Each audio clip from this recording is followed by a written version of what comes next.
So, hello and welcome to our ongoing series of Icons of Relocation podcast. My name is Simon Johnston.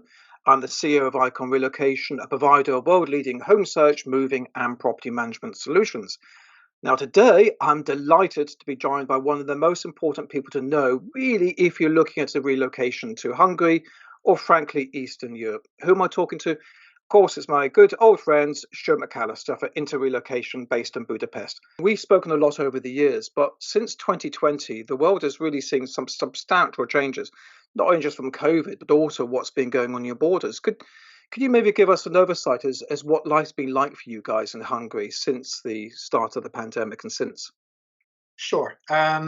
First of all, I have to say that we've been extraordinarily fortunate. Obviously, throughout 2020, mostly well, we spoke a couple of times, and I had many other phone conversations or online conversations with partners around the world to see how they were doing, whether it was in South Africa, where they were in full lockdown with a ban on alcohol sales, which is basically hell. I mean, I Yeah, can't imagine anything any worse. I understand that they had the let's say creative solutions to that particular issue, of course. as human beings are wont to arrange. But still, that was really tough to see people telling me that their business was basically down to 20% or 30% of what it would normally be. We were certainly in the same situation at first. So if we had had this conversation in May of 2020, I would still have been quite worried. A lot of our international partners, so about 70% of our business comes from relocation management companies Right. and what we would call international partners, like Icon Relocation. So, Yeah. so you know, as we proudly are our Icon Relocations partner for the region that we cover.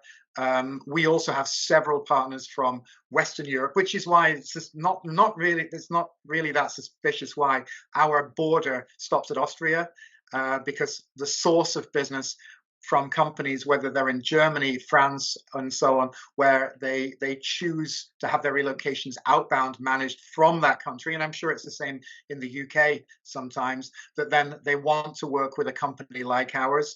The fact that I'm an expat, that I'm a Brit, I think has Yeah.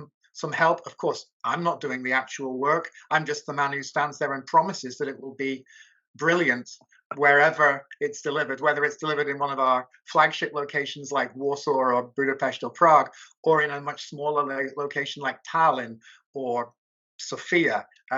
You'll get the same level of service. And Which you do.